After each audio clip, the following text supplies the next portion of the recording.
Palabra Suelta.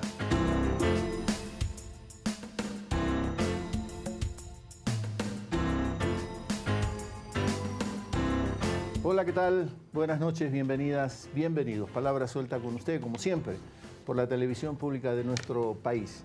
Este día miércoles 5 de julio de 2017 estamos haciendo en vivo este programa. Y por supuesto usted ya lo sabe, no es ninguna sorpresa. Nuestro invitado esta noche es el expresidente Rafael Correa Delgado. Rafael, buenas noches. Gracias por estar aquí, por haber aceptado esta invitación, por someterse a los estrujones también. Fue difícil entrar al canal. Sí, me quedé sorprendido la cantidad de gente. Les agradezco muchísimo. Un abrazo a las centenas de personas que me han esperado en el canal. Y obviamente un abrazo a mi patria querida, a todos mis conciudadanos. Me pongo corbata por lo menos a los 7 años. ¿Sí? Sí, se le ve muy bien. Sí. Esto es responsabilidad suya, ponerse una corbata. Yo me puse corbata porque quería que te iba a usar corbata, si no me hubieras avisado. Hasta ahora sé para qué sirve un nudo en la garganta, pero bueno, aquí estamos. Sí, es una de las prendas más absurdas probablemente, ¿no? ¿Qué significado tiene? El que me diga para qué sirve la corbata le doy el Premio Nobel de Economía. Quizá... Es una tradición, ¿no? En el siglo XVII, XVIII los juglares tenían sus cuestiones aquí y poco a poco se fue adaptando y lo fue utilizando la gente. Pero es una convención social, estrictamente hablando no sirve para nada. Yo tampoco nunca lo entendí. Y me siento sofocado, me siento que me falta el aire. O sea, yo te puedo mostrar científicamente que cuando uso corbata mi rendimiento baja 30%. Seguramente no me llega suficiente oxígeno. O sea que hoy vamos a tener un 30% menos. Nos sacamos la corbata entonces. más tarde, si es posible.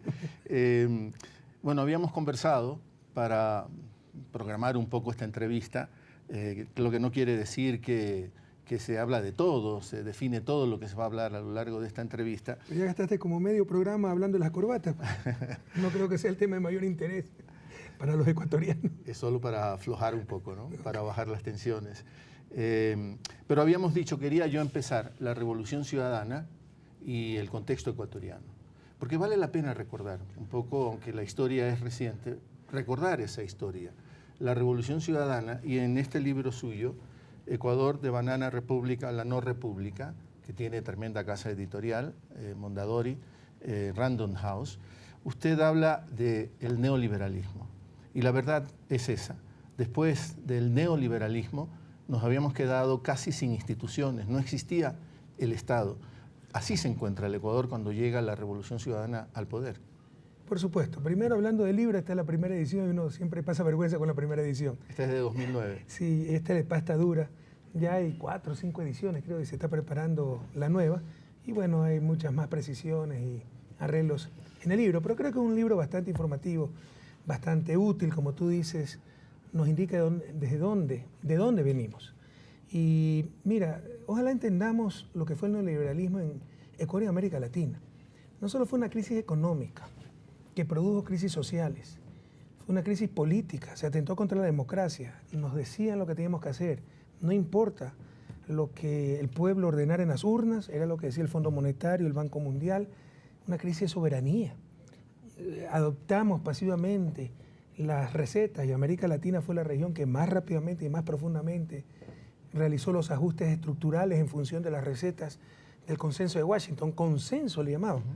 Y nunca participamos los latinoamericanos, era el consenso entre la burocracia internacional y el Departamento del Tesoro de Estados Unidos. Pero también fue una crisis de líderes, no había nadie que se parara, que dijera esto no es posible, que resistiera el imperialismo económico, el neocolonialismo. Y fue una crisis de ideas, al menos con el modelo de desarrollo por medio de industrialización sustitutiva de importaciones, había pensamiento latinoamericano, la escuela estructuralista, Raúl Prebisch, y de hecho las ideas no eran malas, fueron mal aplicadas. El modelo era el correcto. Por ahí tal vez algunos errores teóricos, querer hacer una sustitución across the table, como dicen los gringos, total, cuando tú tienes que hacer sustitución en lo que eres competitivo, tampoco competitivo ahora, ¿no? Ventajas competitivas dinámicas en el tiempo, pero detalles que se podían corregir. Pero básicamente fue mal aplicado el modelo. Pero al menos era pensamiento propio. O sea, los 90, inicios del siglo XXI, fue una crisis económica, social, política, de soberanía, de dignidad, y de líderes y de pensamiento. Y en el caso ecuatoriano, para colmo, se remata con esa crisis total de 1999. Bueno, eso pasó en muchos países, no solo en Ecuador. Mira la convertibilidad Argentina, el corralito, y en muchos lados. Pasaron crisis financieras, bancarias. ¿Por qué? Porque el fundamentalismo neoliberal decía, no el Estado solo, solita la fuerza del mercado, los sectores se autorregulan. Y todavía a estas alturas hay gente que nos trae esas barbaridades, esos simplismos. Pues bien, yo no sé si todos conocen, si tú conoces, que la causa remota de la crisis del 99 fue la desregulación financiera en el año 94, en el gobierno de Sixto Durán Ballén y este talibán de la economía, ¿no? Monje loco, ¿cómo se llama? Alberto Dajic, ¿no? Entonces, como bajo su fundamentalismo, el mercado solito se regulaba, reformaron la ley de instituciones financieras para sacar controles, para flexibilizar regulaciones, y se regularon también, se autorregularon también, que nos quebraron a todos en el año 1999. Esas son las condiciones, en términos generales, gran pincelada, gran brochazo. Por eso se hace necesario que apenas llega la Revolución Ciudadana al poder, hay que convocar a una asamblea constituyente. Y no fue tan sencillo el tema político. Pero es que recuerda también que para consagrar el neoliberalismo, nos hicieron una constitución en el 98 en un cuartel militar, con la planadora social cristiana, demócrata cristiano, Osvaldo Hurtado, Jaime Nebot, etc. Y ni siquiera la consultaron con el pueblo ecuatoriano, nos la impusieron. Y era la constitución neoliberal que, entre otras cosas, permitía la privatización del IES, contrariando la consulta popular, si la memoria no me falla, el año 95, de Sixto Durán Ballén, que preguntó al pueblo ecuatoriano si querían la privatización del IES y ganó contundentemente el no, pero luego, sin importarles la orden del pueblo ecuatoriano en el 98, pusieron que se podía privatizar el IES. También es un neoliberalismo criollo, lleno de corruptelas en función de ciertos grupos. Por ejemplo, ya se prohibía por ley que el Banco Central diera crédito a la banca privada. Eso lo recoge la Constitución del 98 a nivel de principio constitucional. Pero pasan entre gallos y medianoche la transitoria 42ª, permitiendo por los siguientes 2 años, hasta que se institucionalice el país, que se pueda dar esos créditos que ya estaban prohibidos. ¿Por qué? Ya sabían que se venía la crisis bancaria y querían que el pueblo ecuatoriano la pagara. Pero yo decía que la complejidad política de lograr la convocatoria a la Asamblea planteó la necesidad también de arreglos, de pactos, de negociaciones políticas, yo digo legítimas negociaciones políticas, e incluso con partidos políticos que no eran muy afines a la Revolución Ciudadana. Por ejemplo, Sociedad Patriótica. Yo soy muy malo para esas cosas. Sociedad Patriótica fue el que más se opuso a la Asamblea Constituyente. Era doble discurso. Decían, queremos la Asamblea Constituyente, porque esa fue la propuesta en el 2006, en la campaña, al pueblo ecuatoriano, y votó por esa propuesta.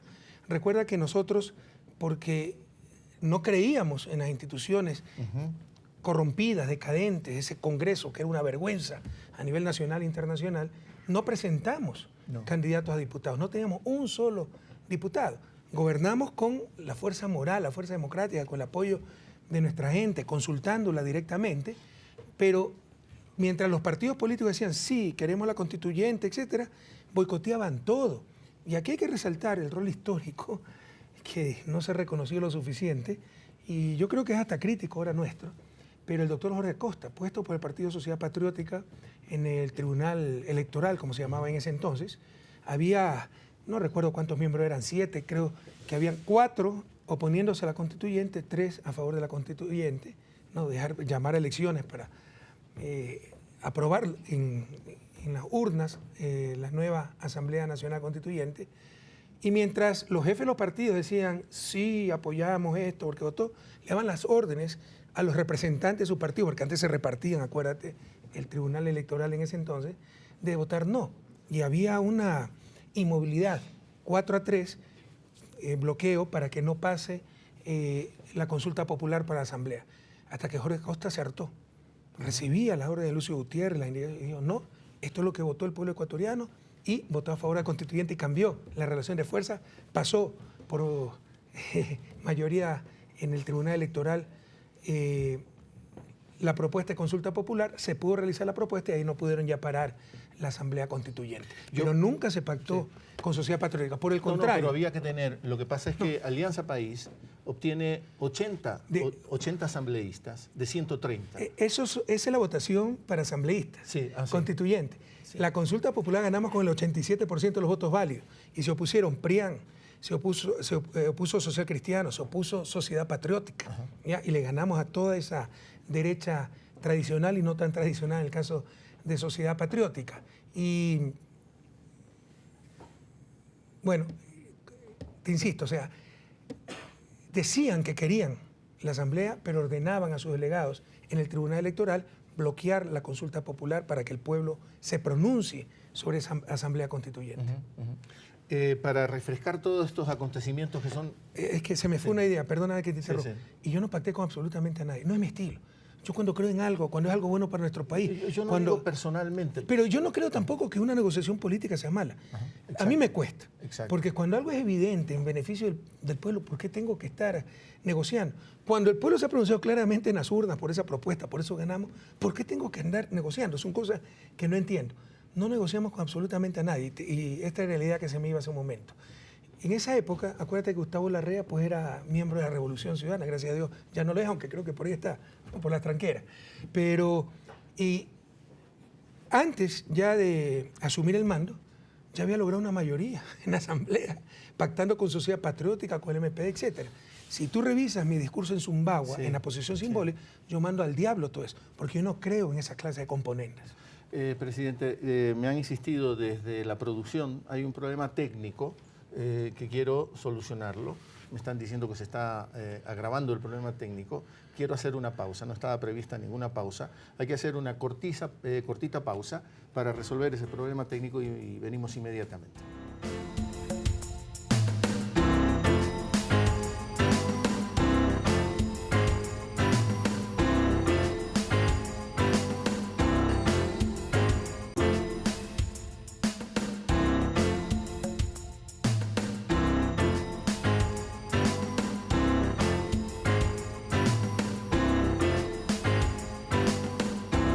Sí, ya estamos de vuelta con palabra suelta, resuelto el problema técnico, podemos desvelar de qué se trataba. Un problema de una silla, y me advertía la producción, se va a caer Rafael Correa. Era como... Lo que no logró la oposición en 10 años lo iba a lograr Ecuador TV en pocos minutos. Resuelto el problema. Estábamos hablando del tema de la constituyente de Montecristi, que fue un proceso hermoso, realmente hermoso. Cuando se tiene el privilegio de asistir a esos procesos históricos, se conmueve uno, ¿no? Porque en Montecristi, esa pequeña ciudad de Alfaro, iban ríos de gente. La gente estaba entusiasmada, creía en la necesidad de la constituyente, que era transformarlo todo. Sí, yo creo que fue una refundación de la República, corregir errores no solo de la última década, porque lo del 98 era escandaloso, el neoliberalismo, la constitución que consagró el neoliberalismo, la constitución de Sangolquí, sino por fin lograr los derechos a los cuales había aspirado la gran mayoría durante siglos, ¿no? Entonces yo creo que es la transformación más grande de la época de la Revolución Liberal. Pero se llega a Montecristi, y yo insisto en eso, ¿no? Con votos suficientes de Alianza País. Bueno, ganamos abrumadoramente la consulta popular, te insisto, con 87% de los votos válidos. Y aquí una reflexión, ¿no? O sea, para tener apoyo popular no hay que querer contentar a todo el mundo. Tan solo hay que ser auténtico. Y fíjate que a pesar de que tuvimos la oposición brutal del Partido Social Cristiano, PRIAN, ¿no? Sociedad Patriótica y todos los millones que manejaban, ganamos en forma abrumadora. Parecen esas dictaduras de ciertos continentes, ¿no? Donde las elecciones son una ficción. Ganamos con el 87%, insisto, los votos válidos. Y luego, pues, ganamos mayoría total en la Asamblea Constituyente. Con 88 de Alianza País. Sí. No, 80. ¿Te acuerdas cuántos eran en total? Eso no me acuerdo. 130. 130, 80 y 130, mayoría absoluta. El total de los asambleístas. Un poco para reflejar todos estos acontecimientos recientes, son relativamente recientes, pero como que nos olvidamos. Yo he seguido este libro de Quinto Lucas, que usted lo conoce, Ecuador, Cara y Cruz. Conozco a Quinto, todavía no conozco el libro, no lo he leído. Yo me refería a Quinto Lucas. Ya, okay. Hay que estar más pilas, ¿no? Con ese juego de palabras. Sí. Son 3 tomos. El último tomo está dedicado al proceso de la Revolución Ciudadana. En Montecristi, en la ciudad de Alfaro había una serie de alianzas. Eran importantes alianzas. Luego se fueron como desgranando esas alianzas. ¿Qué hace falta para conservar alianzas que permiten que el proyecto de poder se cristalice para beneficio de la gente? Pero una precisión. Nosotros siempre, pese a la mayoría absoluta que teníamos, siempre hemos tratado de ser lo más amplio posible. Lo mismo en la Asamblea. Lo que pasa es que como no imponen sus caprichos ciertos grupos, entonces dicen, no hay apertura, etc. Pues siempre hemos buscado el diálogo. También sabemos confrontar cuando hay que confrontar. Indignarse también es una virtud democrática. Es una característica del verdadero amor, indignarse ante la injusticia. No es que se pueda hablar con todo el mundo, no en nombre del diálogo. Yo voy a hablar con los femicidas, con el cura pederasta, etc. Es el diálogo en base a principios. Pero en todo caso siempre hemos tenido la posición más amplia de diálogo. Y pese a tener 80, 130 asambleístas, dialogábamos con todos y tratábamos de sacar las votaciones con el mayor apoyo posible. Entonces ahí votaban con nosotros el MPD, etc. Pero nunca hubo ningún pacto. Y si lo hubiera, no hubiese habido problema, si lo hubiese habido. Y lo hubiera sabido el pueblo ecuatoriano, pero en verdad no existió. Y nuestro único acuerdo formal, hasta donde recuerdo, de un partido registrado, ha habido con otros movimientos, es con el Partido Socialista, no Listas 17. Entonces, esa es nuestra forma de ser. Tratamos siempre de dialogar, de lograr los consensos más amplios, pero teníamos mayoría absoluta. Yo recuerdo que usted iba casi todos los martes a Ciudad Alfaro. Yo creo que casi todos los días. A reunirse con el bloque. Para ir como hasta las 3, 4 de la mañana. Sí, recuerdo. Y chequear cómo iba la agenda. Y empezaron un poco las dificultades también. Tú dices tal vez de la gente de adentro de Alianza País, un Alberto Acosta, por ejemplo. Mire, la gente debe conocer la verdad histórica. ¿Ya? Basta de tantas falsedades, de medias verdades. O sea, nos pasan como los grandes demócratas y uno el autoritario. Sea lo que quería hacer Alberto Acosta. Y pregunta, ahí estuvo Augusto Barrera, estuvo Ricardo Patiño. Ya me acuerdo que eso me propuso después de un partido con Colombia que cayó una lluvia tenaz y empatamos 0-0, 1-1, no me acuerdo. De ahí fuimos a la oficina. ¿Sabe lo que? Como él era gran demócrata, tenía que darle la palabra a todo el mundo y no avanzaba en la Constitución. El pueblo ecuatoriano había dado 6 meses para hacerla y 2 meses de prórroga máximo. Sí. Y me dice muy suelto de hueso que no van a poder acabar en 8 meses. Pero ya tiene un acuerdo con Sociedad Patriótica y con el Partido Social Cristiano para ir más allá de los 8 meses, lo cual era absolutamente ilegítimo, porque eso no lo había ordenado el pueblo ecuatoriano y totalmente ingenuo a nivel político, porque te aseguro que nos pasamos un día de los 8 meses, se iba Sociedad Patriótica, se iba Social Cristiano, se iban los partidos de oposición y perdía toda legitimidad de la Asamblea Constituyente. Ese rato quedamos con Alberto, esto no es posible, tenemos que trabajar sábado, domingo, pero acabar a tiempo a Constitución. Ya, ¿cómo no? Tenemos que trabajar más horas, ya, ¿cómo no? Ok, vamos, eso era un lunes, martes, no recuerdo, creo que un jueves, vamos a Montecristi, me parece que fue en Manta la reunión, con todos nuestros asambleístas constituyentes para transmitir lo que habíamos acordado. Entonces yo le digo, y tenemos que acabar a tiempo y por eso tenemos que trabajar sábado, domingo, tenemos que grabar más tarde. ¿Y cuál es mi sorpresa? Lo que dice Alberto, que toma la palabra después de mí. No, pero es que todos tenemos familia, tenemos que descansar, etcétera, diciendo todo lo contrario de lo que habíamos acordado. Ahí, créeme, con lágrimas en los ojos, con Augusto Barrera estaba ahí, con Ricardo Patiño, tuve que pedirle la renuncia a la presidencia de la Asamblea porque no iba a hacer fracasar a todos. Y asume Fernando Cordero y acabamos dentro de los 8 meses. Pero se produce ya una primera ruptura. No, una ruptura definitiva, pero esa fue la razón inicial. Yo creo que vendría después también, era inevitable una ruptura, porque Alberto no estaba con nosotros, estaba con sus grupos de siempre, ciertos radicales indígenas, ecologistas infantiles, y adoptando las posturas de esos grupos fracasaría cualquier proyecto político. Y se producen una serie de mandatos que son muy importantes para la sociedad ecuatoriana. Pues eso cambia la historia contemporánea, el presente, el Ecuador. El mandato que elimina la tercerización. Porque la tercerización, las concesiones mineras, o sea, se habían concesionado hasta las plazas de los pueblos. O sea, una serie de cosas corregimos gracias a esa Asamblea Constituyente. Pero se pudo hacer mucho más. De acuerdo. Y ahí hay también un respaldo del movimiento. Déjame contarte anécdotas. Sí. Créeme que ahí estaba Mónica Chuji también. Acuérdate que Mónica Chuji fue mi primera secretaria de comunicación. Sí. Me lloraba al ver el racismo, la discriminación, yo le daba ánimo. Me dijo, quiero participar en la constituyente porque quiero impulsar algunas cosas para mi pueblo. Pero por supuesto, Mónica la apoyó totalmente, creo que estuvo en 5º lugar. Y de repente todo dependía, no es que era orgánica con nosotros, sino que respondía a los grupos más radicales de la CONAIE. Y nos quedamos discutiendo hasta las 2, 3 de la mañana. Cuando se aprobaban sus ideas, maravilloso.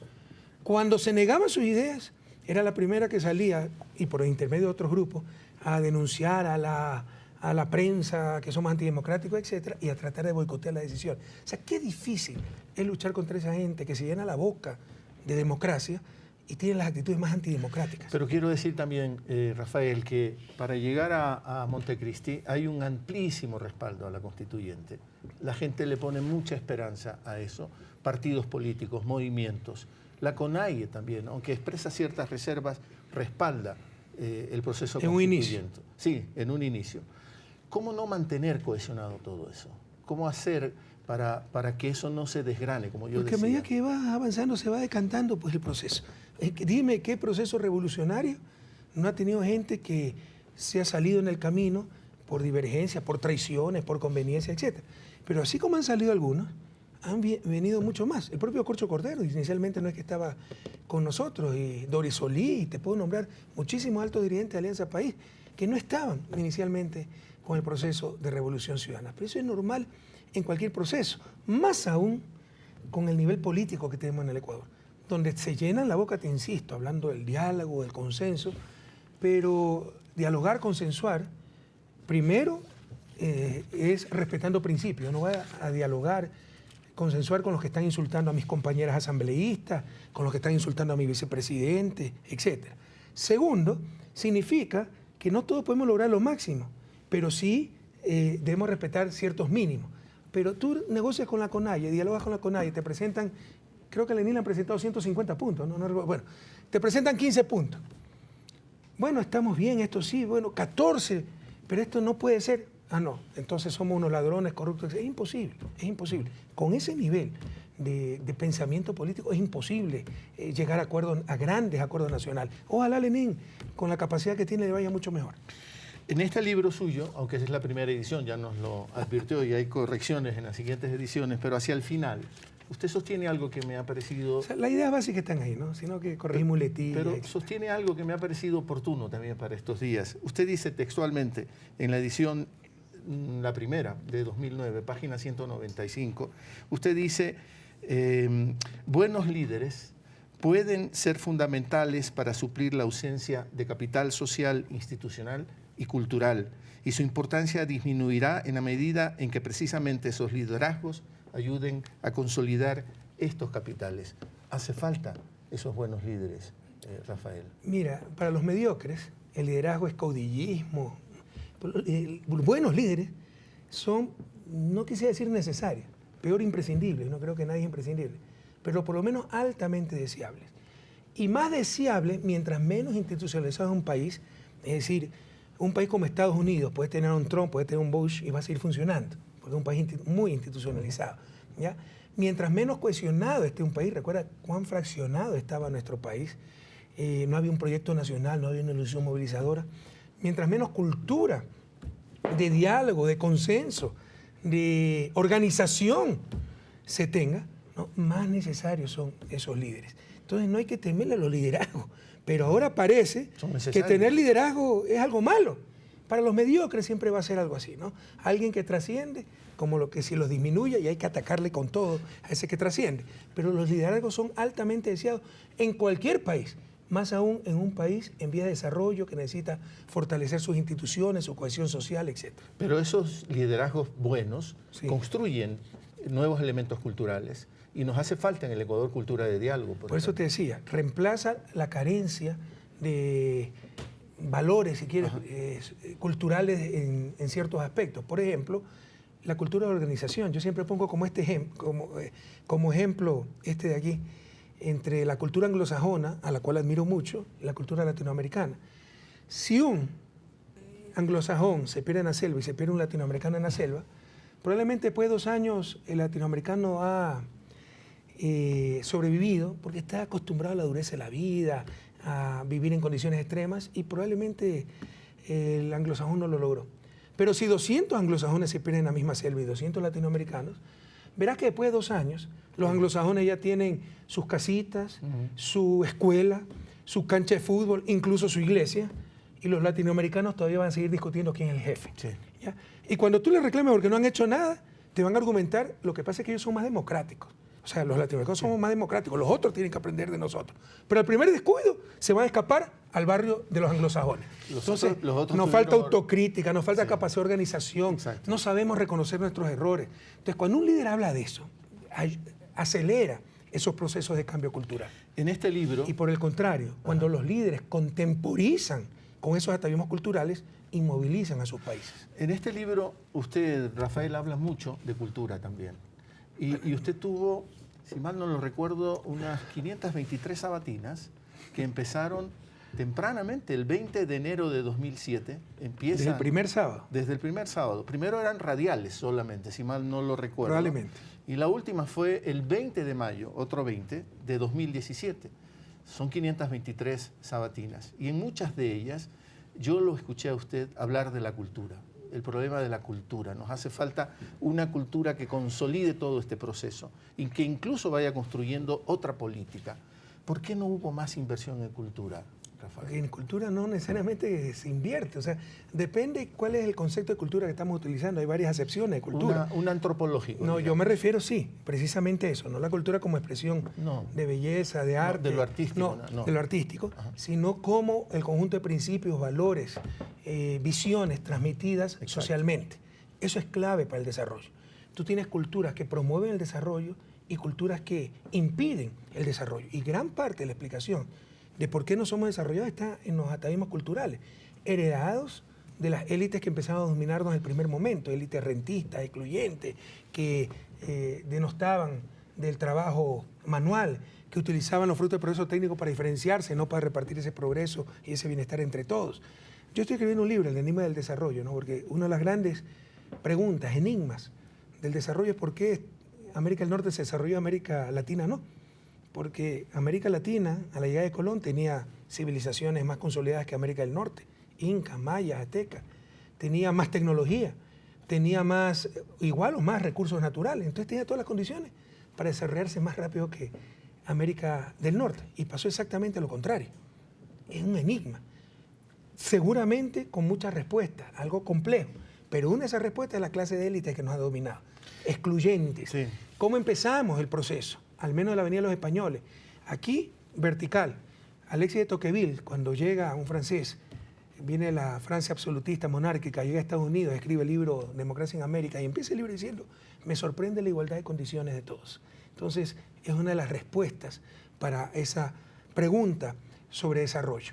Y esto te desarrolla también culturas, la cultura rentista, la cultura de la exclusión, ¿no? Además de otras cosas que son procesos históricos complejos, eso no hay respuestas únicas, pero por ejemplo, lo que dicen los gringos, self-reliance, la confianza en uno mismo. Aquí es todo que me lo resuelva el Estado, la culpa es del gobierno. Yo nunca olvidaré, Javier, cuando en el año 2011, me acuerdo que era 2011 porque empezamos la campaña para consulta popular, para reforma judicial, etc. Yo estaba en UNASUR, ocurrió el terremoto en Japón y un tsunami. Y hubo el riesgo de que el tsunami llegara a nuestras costas, movilizamos como 200.000 personas. En realidad llegaron olas fuertes. Y nunca olvidaré cómo entrevistaban a un pescador japonés que había perdido todo. Muertos miembros de su familia, habían muerto miembros de su familia, había perdido su casa, su carro, ahí demostraban la destrucción. Y le preguntaban, ¿qué va a hacer? Y con lágrimas en los ojos decía, empezar de nuevo. Y entrevistaban a un pescador nuestro en Galápagos, al cual se le había averiado su fibra, por no haber obedecido la orden de sacarla del muelle. Y le preguntaban, ¿y ahora qué va a hacer? No sé, el gobierno me tiene que ayudar. Sí. Entonces, con esa clase de comportamientos no saldremos de su desarrollo. Pero yo quería decir... Es un ejemplo, hay muchos otros ejemplos. De acuerdo, pero yo... puedo dar, yo tengo una enciclopedia, lo quiero escribir. Te puedo dar otro ejemplo. A ver. Aquí siempre la culpa es de los demás, ¿no? Si alguien llega tarde, ¿no? Es que el tráfico, etc. Bueno, resulta que en Urbana-Champaign, donde yo estudiaba, es una ciudad que ha ganado varias veces el mejor sistema público de ciudad pequeña, mediana de Estados Unidos. Y los latinos seguían llegando tarde. Entonces ya no era que el problema de transporte, nada, sino que, es que es feo llegar puntual. Entonces siempre tenemos excusa para todo. Pero yo quería decir que probablemente la enorme obra hecha por la Revolución Ciudadana en sus 10 años y 4 meses del gobierno de Rafael Correa es enorme. Y se ha caminado hacia la competitividad. Eso solo un ciego del alma lo puede negar. Yo lo puedo sostener no tengo ningún empacho en decirlo y bueno, asumo la responsabilidad de tener ese sesgo. Probablemente Pero modernizadores... tendría sesgo si no reconociera eso. Probablemente en Y la tendría historia, ceguera, además. en la historia de nuestro país, modernizadores han sido Gabriel García Moreno, en otro momento histórico. La hacienda prevalecía. Eloy Estoy Alfaro, totalmente de acuerdo. Eloy Alfaro ya era la plantación, se necesitaba otra relación de trabajo, y probablemente Rafael Correa. Antes de García Moreno, por ahí hay uno que no nos gusta mucho, pero ¿Quién es? el que liberó a los esclavos, ¿no? Ah, General Urbina. Urbina. Pero déjeme concluir la idea. Se construye enorme infraestructura en el país. En efecto, solo un ciego no podría verlo. Tenemos escuelas del milenio, tenemos hospitales del milenio, tenemos carreteras del milenio, tenemos centrales hidroeléctricas del milenio, competitividad sistémica, vamos hacia allá. Pero ¿por qué no tenemos, Rafael, bibliotecas del milenio? ¿Por qué no tenemos museos del milenio? ¿Por qué nos quedamos rezagados ahí? Porque hay que dar prioridades, pues los recursos son escasos. Entonces ahora, pero esto es lindo, a mí me agrada cuando me hacen estas observaciones, porque antes se criticaban los gobiernos por no hacer nada. A nosotros nos critican por no haber hecho todo, entonces ya es un gran avance. Pero usted tiene que dar prioridades, es como el chiste de Mafalda con Susanita, ¿no? Que dice Mafalda, ¿cómo quisiera tener dinero para comprar cultura, para comprar libros, etcétera? Y Susanita dice, ¿cómo quisiera tener dinero para comprar vestidos? ¿Cómo dices eso? Si la cultura es más importante que los vestidos. Bueno, sal a la calle sin cultura para ver quién te dice algo. Y sal a la calle sin vestido para ver lo que te pasa. Y le pega a Mafalda y dice, odio pegarle a alguien que tiene la razón. Sí. Entonces hay que dar prioridades, hay diferentes clases de necesidades. Usted sabe que hay muchas teorías de esto, las pirámides de necesidades. Pero la cultura atraviesa... Las necesidades para subsistir, los alimentos, etcétera. Luego tengo un techo seguro, educación, salud. Entonces, por supuesto que la cultura es importante. Pero todo era importante y había cosas extremadamente urgentes. Lo que pasa es que en esa base antropológica que estamos de acuerdo, que hay que analizarla desde ahí, la cultura es todo, Rafael. Todo es la cultura. En cuestión de principios, valores, no en cuestión de expresión estética, que es a lo que te refieres. Sí. Guardar la memoria, que es importante, ¿ya?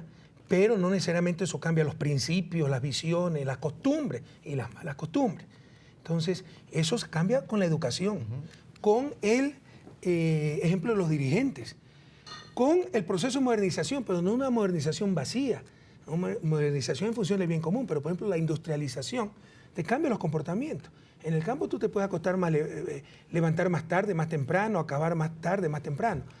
En una sociedad industrializada o en el sector industrial, si no llegas a las 8 pierdes el trabajo. Entonces te ayuda a ser más puntual. Entonces es una serie de factores que se refuerzan mutuamente, que producen cambios culturales.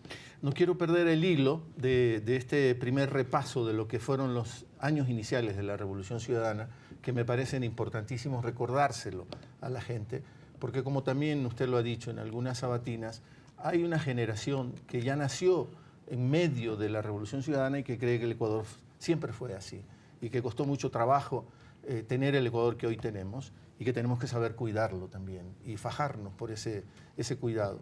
Otra de las acciones importantísimas fue la auditoría integral de la deuda, que fue un avance también estupendo que se hizo y que mandó un mensaje político muy poderoso también. Es inédito. Mira, lo que hemos logrado hacer es que aquí todo el mundo desbarata el análisis económico, el análisis político.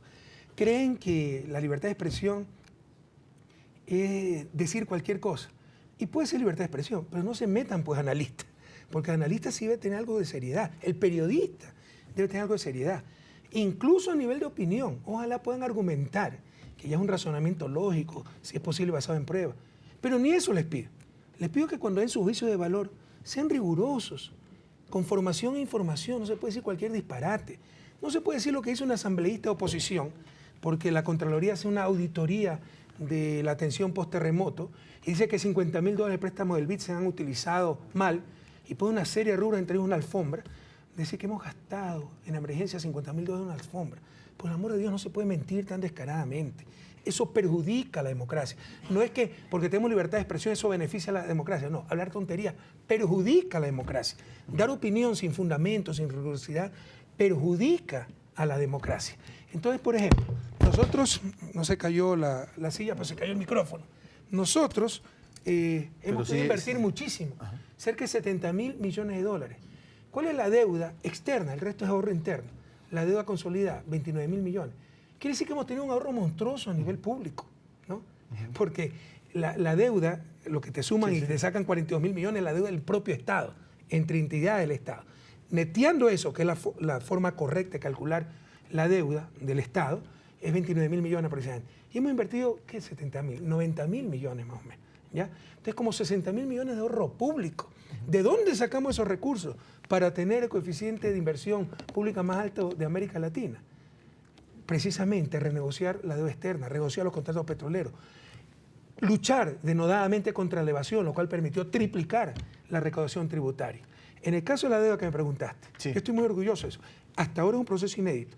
Ha habido otra auditoría de deuda, pero desde la sociedad civil. Es primera vez en la historia que hay una auditoría desde el propio gobierno. Dijimos, no pagamos, esto ha sido un asalto. Y utilizando teoría de juegos, el momento oportuno. Porque si tú estás en un momento de debilidad, no puedes decir eso. Te cortan la fuente de financiamiento y ahí quedaste. Teníamos liquidez, teníamos reserva, etc.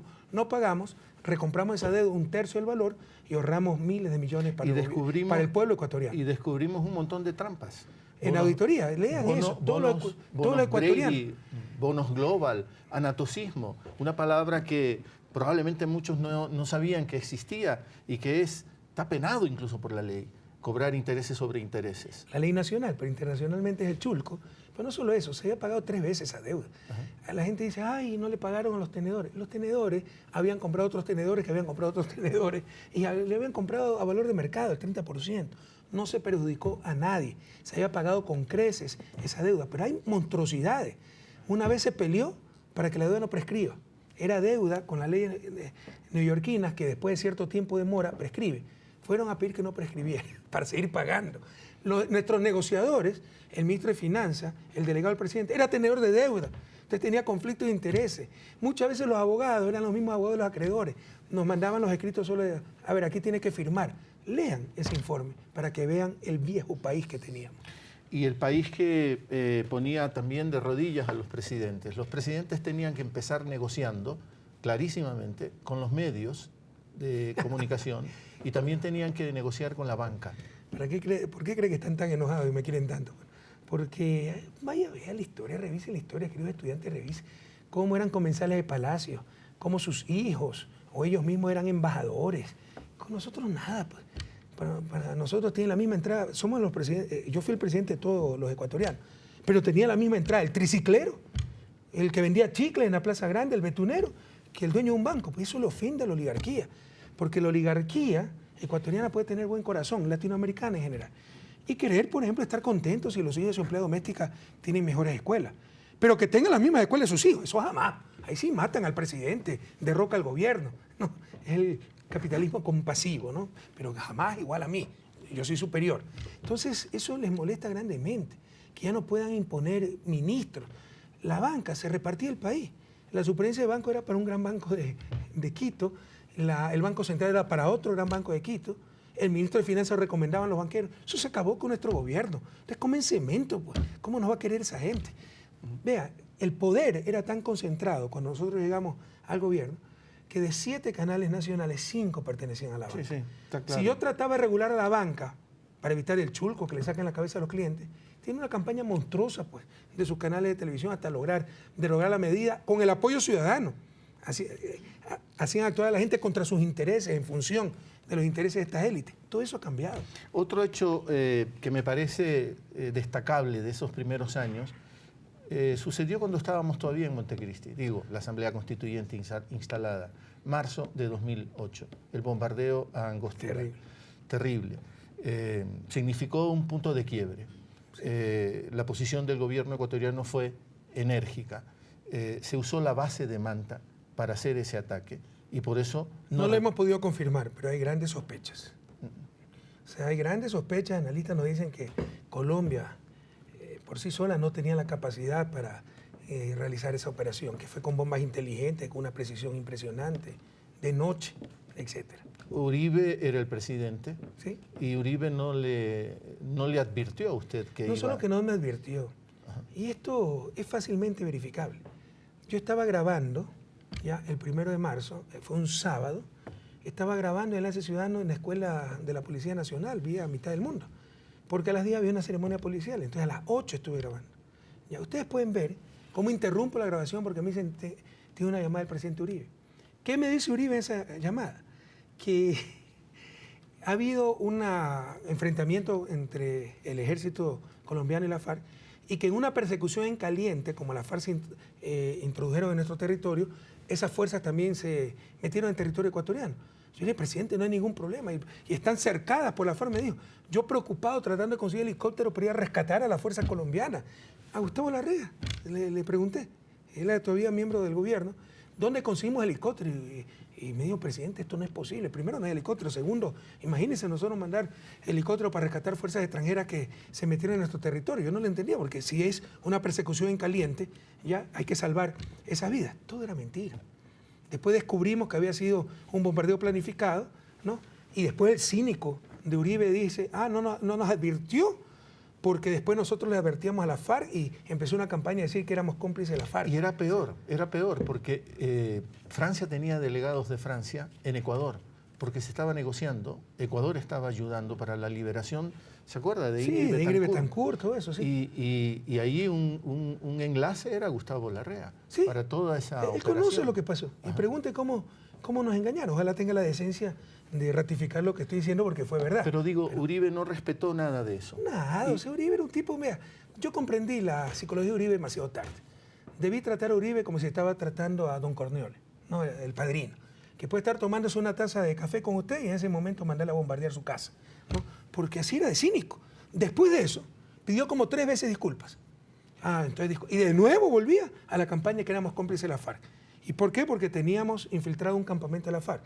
Entonces el mayor cómplice era él, porque no podía derrotar a la FARC y tenía centenas de campamentos pues, en Colombia. No resistía eso el menor análisis, pero la prensa mundial, la derecha, estaba a favor de Uribe. Y nos querían poner como culpables a las víctimas, a los que habíamos sido bombardeados. Bueno, este resumen de Quinto se llama Ecuador, Cara y Cruz, ¿no? Cruz, porque también hay acontecimientos que hay que aclarárselos a la historia. Yasuní y Tete. De ahí también surge, en esa época va surgiendo, porque también hay el espanto frente a la minería a cielo abierto. Ecuador proclama que no va a hacer minería a cielo abierto. ¿Quién proclamó? Bueno, hay una serie de documentos que demuestran que algunos ministros declaran que no hay que hacer minería a cielo abierto. A mi ministro no le ha autorizado eso, porque entre otras cosas nos quedaríamos sin cemento. O las minas de cal para el cemento no son minería a cielo abierto. Pero usted acepta que la Amazonía, el Yasuní y Tete, no debe de ser tocado y le hace una propuesta al mundo entero. La CN... No, yo digo, no debe ser tocado siempre y cuando nos compensen por ese sacrificio. De acuerdo. Porque yo jamás pondré a mi pueblo tonto útil de nadie. Y surge este concepto de las emisiones netas evitadas. ¿Sí? Porque no es que se vende Amazonía, se vende este concepto. Siempre ese fue mi concepto. Sí. Las emisiones netas evitadas, porque yo tenía informes que se podía explotar ese petróleo con una intervención mínima en el Yasuní. Así que el argumento era lo que se evitaba sin contaminación al dejar de quemar ese petróleo, que es petróleo pesado. Compénsamelo. Sí. Ecuador le dice eso al mundo y era una propuesta absolutamente compensa la mitad. El mayor sacrificio lo hacíamos nosotros. Financieramente, lo más rentable era explotar ese petróleo. Sobre todo los jóvenes, hombres y mujeres, se entusiasman mucho con esa propuesta. Y yo sostengo, con todo respeto, Rafael, que fue muy pronto el anuncio de suspender la iniciativa Yasuní y Tete. Casi que fue en una sabatina. Y ahí... No, de ninguna manera. O sea, ya era fracaso tras fracaso, no había ninguna respuesta. Es verdad. Perdimos como 6 años, es uno de los errores, si usted me pregunta, errores, haber esperado tanto. Ya tendríamos mucha mayor explotación. Ahorita se está explotando 50.000 barriles. Además que para variar, pues, me jugaron Barcelona. Nos ganó Barcelona, felicitaciones. Y, por ejemplo, nos presentaron Yasuní y Tete. Resulta que el campo Tiputini, el 80% está fuera del Yasuní, pero lo incluyeron en el paquete. Entonces, lo que sea ahorita, en mi gobierno se explotó solo ese 80%. Ya van a empezar a explotar el Tambococha que existe en Yasuní, y yo creo que es lo correcto. Porque, insisto, o sea, la afectación al parque es mínima. Es menos del 1 por 1000. Pero pensando en esa ilusión de los jóvenes, que eran una base importante para la Revolución Ciudadana, ¿no se debería haber hecho un proceso de mejor comunicación a ellos? ¿De por qué se abandona esta iniciativa? ¿Qué mayor comunicación que una cadena nacional en que el presidente, casi con lágrimas en los ojos, les explicaba por qué teníamos que abandonar la iniciativa? Políticamente, después de muchísimos esfuerzos. Pero políticamente ¿no sintió usted el peso de ese abandono? Probablemente hubo grupos que se nos alejaron, hay otros grupos que es mejor tenerlos lejos, los fundamentalistas, los escolistas infantiles, pero a mí se me revela un poco esto, porque en el caso del Yasuní es como el caso de Brecht. Expulsamos, somos el único gobierno del mundo que expulsó a esa empresa, pero como pagó todo, aceptó todo, volvió, entonces la corrupción está en que le hicimos volver, entonces la próxima no lo expulsamos. El Yasuní, propusimos la protección a cambio de una compensación, no explotar ese petróleo. ¿Pero usted cree que el Yasuní acaba en la frontera con Perú? Continúa del otro lado. Perú hace rato está explotando el petróleo en el Yasuní y nadie dice nada. Entonces la próxima vez es mejor no hacer nada, porque uno sale perdiendo. Pero yo es injusto. lo que yo sostengo, lo que yo quiero sostener es que había una base política. Pero yo soy el primero, yo fui el que impulsé la iniciativa. No es verdad, como dice el mito urbano que fue Alberto Acosta. Yo diseñé. Con Acción Ecológica. Yo diseñé, eso es mentira. Yo diseñé. Pregunte, una reunión de Petroecuador en marzo 2007.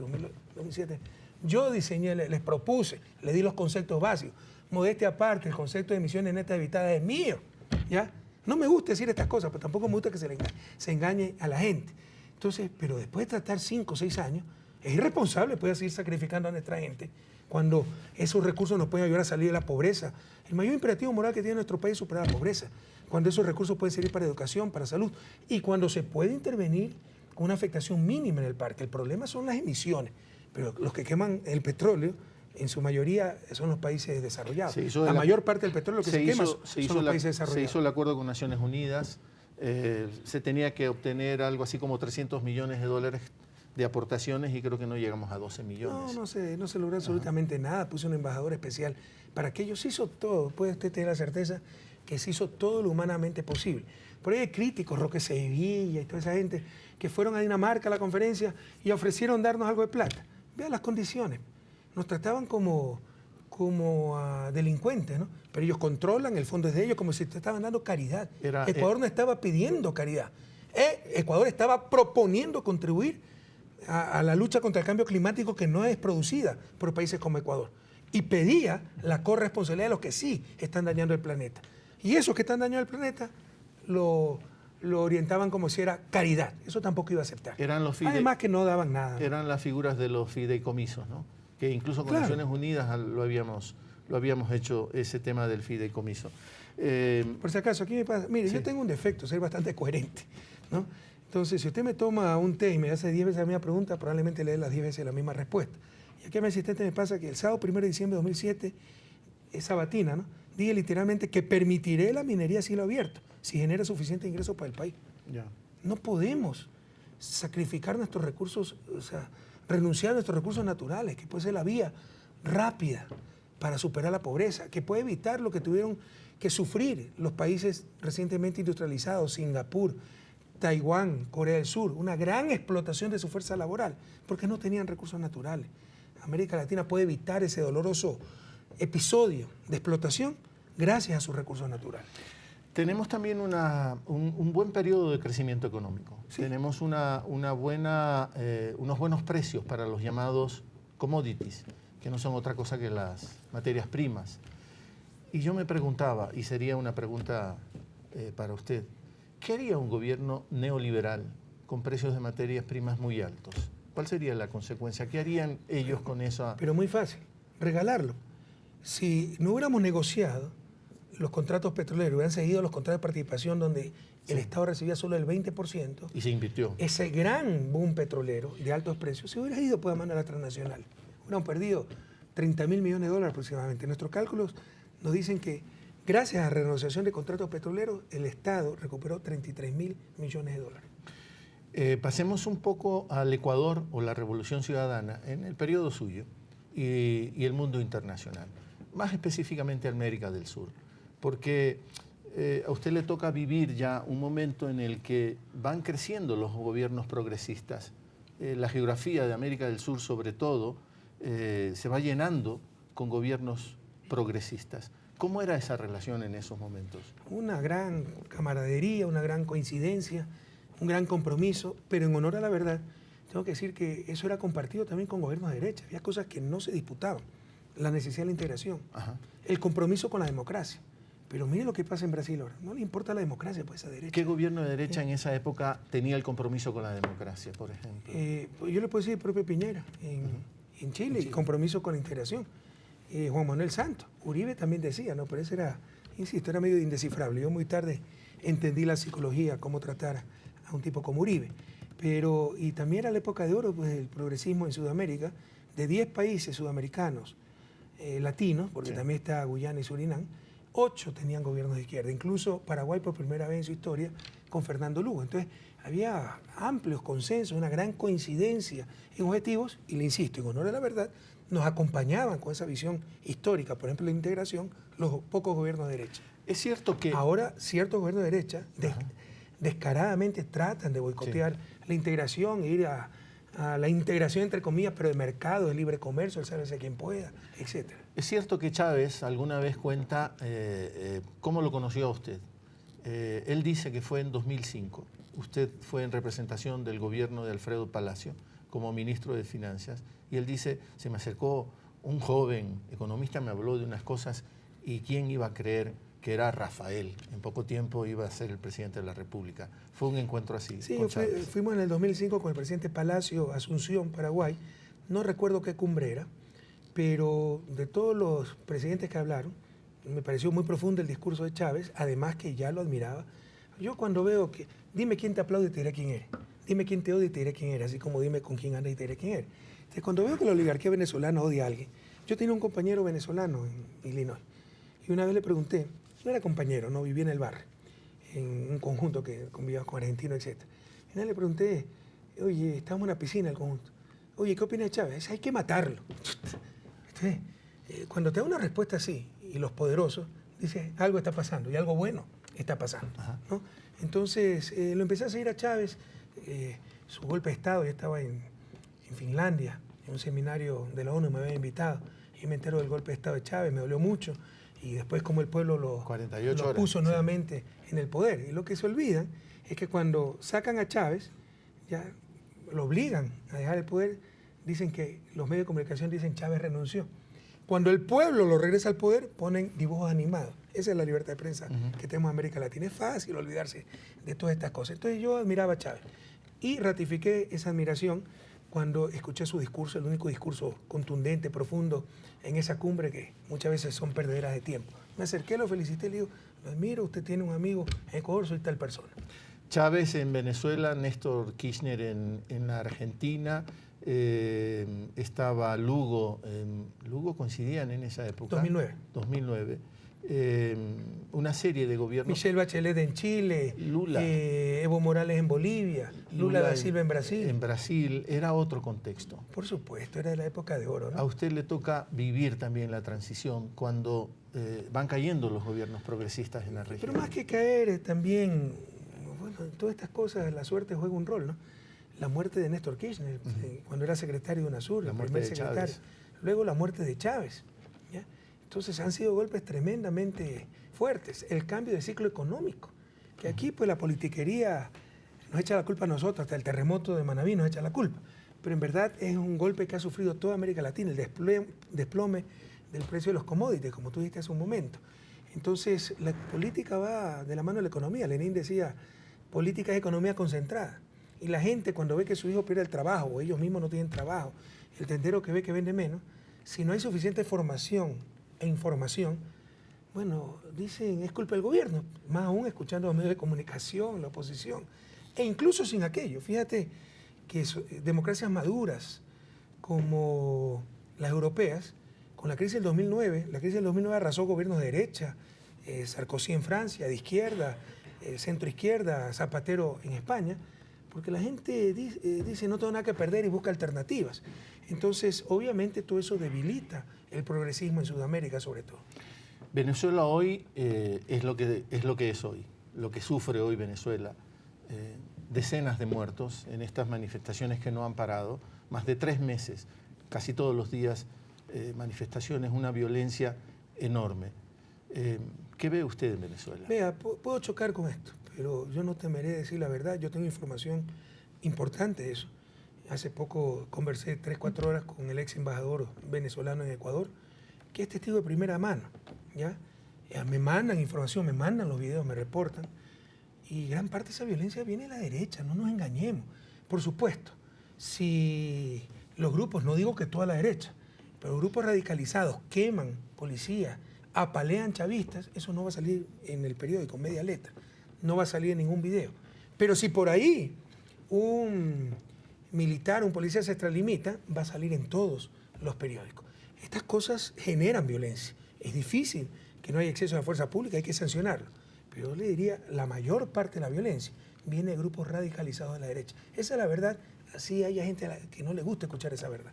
Ahora, si el escenario ese ha cambiado, Rafael, ¿no cambia también en cada uno de los países un poco la correlación de fuerzas internas, correlación de fuerzas políticas internas? Si ya no tengo aliados internacionales con cuáles hacer planes conjuntos, cambia un poco también la correlación interna en cada país. Por supuesto que influye. E impone otras lógicas a los gobiernos. Por supuesto que influye, pero no solo eso, pues no, la derecha sabía explotar muy bien con sus medios de comunicación, con su propaganda, la crisis venezolana. Eso lo utilizaron en el 2014. Acuérdense que en ese momento empezaron las guarimbas, se llaman, ¿no? Sí. La violencia, etcétera. Y la propaganda era, no queremos que Ecuador sea Venezuela, entonces para la alcaldía de Quito vota por tal. Y eso nos volvieron a hacer en las últimas elecciones. Entonces sirve incluso como instrumento de propaganda política aquello. Pero yo quiero decir que los gobiernos nacionales también tienen que hacer otras alianzas internamente, porque se ha fortalecido la derecha. O sea, más que los gobiernos nacionales, la izquierda tiene que juntarse como se ha juntado la derecha. O sea, yo lo dije en el 2014, le llamé la restauración conservadora, sí, que después era tan brutal, tan poderosa que le llamé el segundo plan Cóndor, sí, con métodos más sutiles. Ya no pueden desaparecer gente, torturar, aplastar con botas militares a la gente de izquierda, pero sí pueden generar golpes blandos, boicot económico, boicot mediático, etc. Pero el 2014 se llamaba restauración conservadora, ¿a qué? A una nueva derecha que estábamos enfrentando. Eso lo descubrimos en las elecciones de la alcaldía de Quito. Fue una coalición de derecha nunca antes vista, ¿ya? Y con apoyo extranjero y con recursos ilimitados para una alcaldía. Ni siquiera se había visto para presidencia aquello. Entonces nos dimos cuenta que ya la derecha se había sobrepuesto de su aturdimiento después de tantas derrotas que empezaron con Chávez en Venezuela, ¿no? Ahora tenía estrategia, tenía discurso, tenía alianzas nacionales e internacionales y en consecuencia era un adversario mucho más poderoso. El fortalecimiento del Estado, vuelvo a lo nacional, Rafael, el fortalecimiento del Estado no es otra cosa que desde la perspectiva de un país como el nuestro, por lo menos es mi lectura, ¿no? Estos bienes del Estado, estos bienes públicos, que no son otra cosa que los bienes de los que no tienen bienes. No sé si... Sí, no concuerdo totalmente con aquello, porque son bienes también para los que tienen bienes. O sea, se requieren bienes comunes en toda sociedad. Nadie puede vivir aislado, el ser humano es un ser gregario. Entonces, por plata que usted tenga, ¿ya? Y por muros que construya en su mansión, si no hay seguridad, ¿de qué le sirve esa plata si su hija no puede salir a la calle? De acuerdo, pero a lo que yo quería ir era que si la gente tiene esa expectativa, se ha fortalecido el Estado tiene una fuerte presencia, es rector. Eso también disputa esa idea. De eso nos convencen aquí.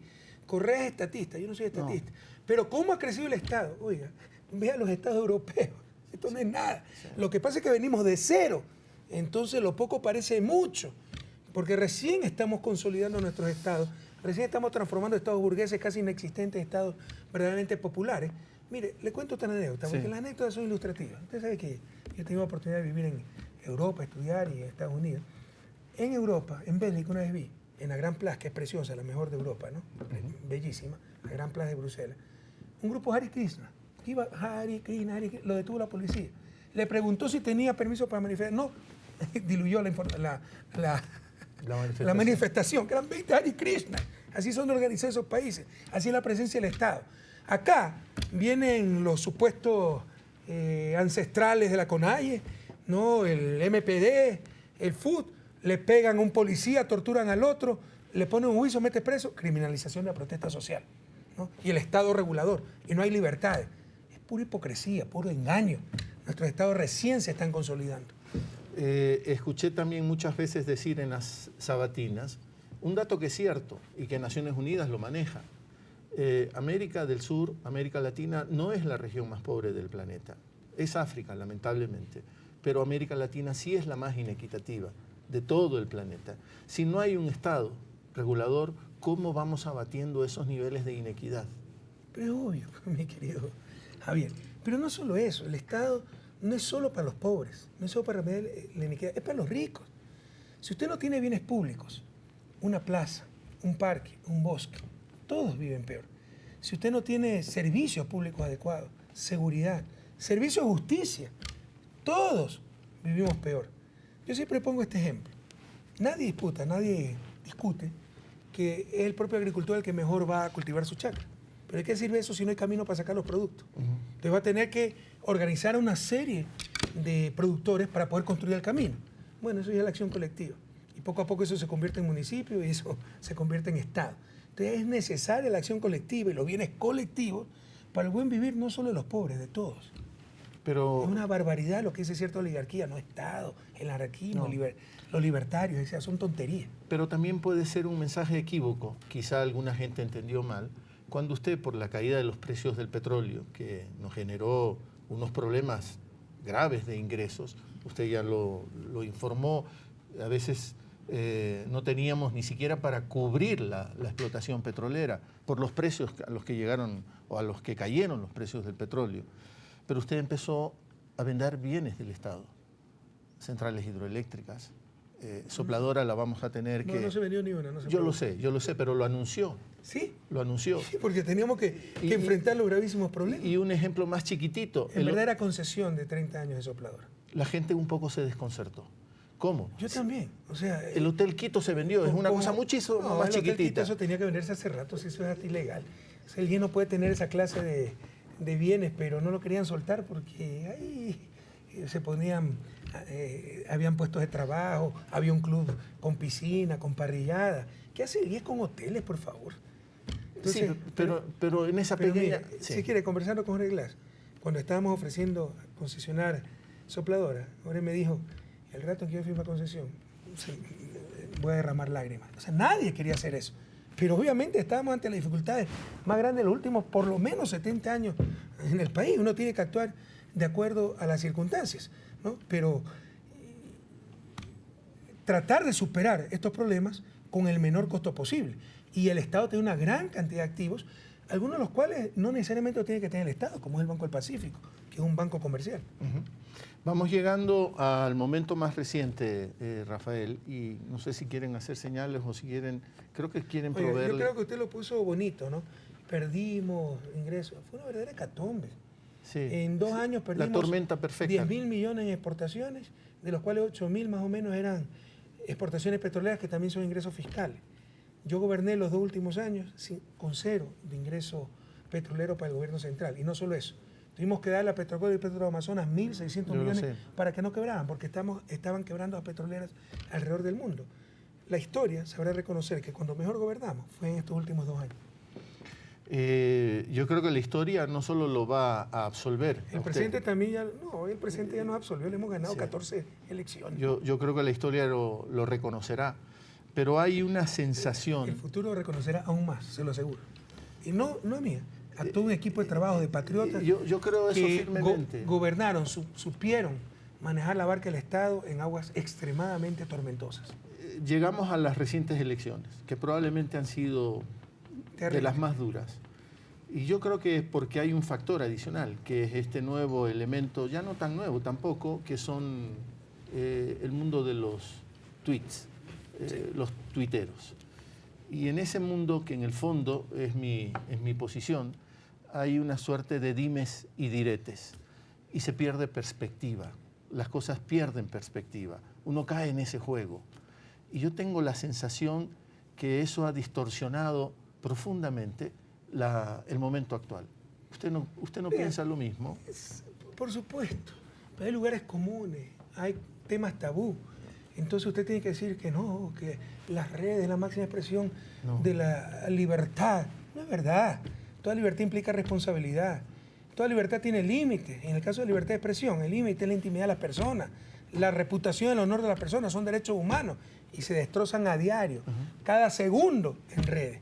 Y tarde o temprano tenemos que enfrentar ese problema honestamente, ya no vivir de engaños sociales. Y hay hasta incoherencia, ¿no? Porque ya se ha avanzado mucho en evitar la discriminación, el odio, la xenofobia a nivel de medios de comunicación. La ley de comunicación ampara al ciudadano contra esas agresiones, pero en las redes no se ha hecho nada. Y el que quiere hacer algo, atentado a la libertad de expresión, ya es una tontería. Pero usted libertad de expresión no es mentir, no es engañar, pero diciendo la verdad, pues no mintiendo, no engañando. No, de acuerdo, pero usted tiene una actividad. ¿Cuántos seguidores tiene? Como 3 millones. 3.200.000. Esa actividad suya en las redes no es a veces como paradójica, quiero decir contradictoria. ¿En qué sentido? En ese sentido, en que se da estímulo a la presencia de esos, o se estimula el dime y el direte. O sea, y decir pierde... la verdad No. estimula dimes y diretes. No me refiero a eso, pero las redes se activan mucho y las redes nos hacen perder perspectivas. Cuando hay cobardes, para los cuales su trinchera son las redes sociales, pero si se utilizara para dar noticias, para informar, para decir la verdad, maravilloso. Eso es lo que yo hago todos los días cuando escribo incluso artículos enteros en redes sociales, sobre todo Twitter, porque Facebook yo no lo manejo directamente. Mire, acaban de aprobar en Alemania una ley para regular las redes sociales. Qué pena que tengamos que decir esto, pero la ley que yo presenté a la Asamblea antes de dejar el mandato, la presidencia, es inspirada en la ley alemana. Qué pena que le tenga que decir esto, porque entonces como es inspirada en la ley alemana, entonces si es legítima, si es posible aprobarla, el provincianismo, el tercermundismo de siempre, ¿no? Pero es básicamente la ley alemana la propuesta que hemos presentado a la Asamblea Nacional. Noruega también está tratando de hacer algo. El mundo desarrollado, pero hasta que Estados Unidos no dé la orden que se puede hacer para algunos, ¿no? Entonces, si uno lo propone, es atentado a la libertad de expresión. Cuando lo proponga Estados Unidos es avance civilizatorio. Todavía estamos en ese tercer mundismo. Es que a mí me parece que han metido mucho ruido en estos recientes acontecimientos. Y estoy ya... Porque, mira, lo que pasa es que cuando uno está en el poder, son los mediocres los que no están en el poder los que solo tienen que ganar con estos abusos. Uno solo pierde, ¿no? Tú me hablabas la otra vez de estos mediocres que se contentan si me bajaron un mensaje en el Facebook, yo ni manejo Facebook, que me sacaron de un restaurante, a mí nadie me ha sacado de un restaurante.